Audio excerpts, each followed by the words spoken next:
Ayan mga ka-idol, dahil maglalaba tayo, kailangan muna natin mag-stretching o mag-unat-unat ng katawan bago maglaba tayo at magdampot ng ating mga labahing damit para naman yung mga ugat natin ay ma-relax-relax bago tayo magpilipit ng mga damit natin.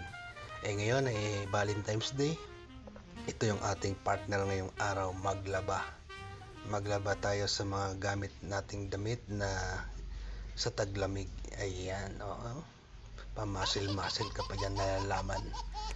Tagalaba ka nga lang ngayong February 14. Ayan.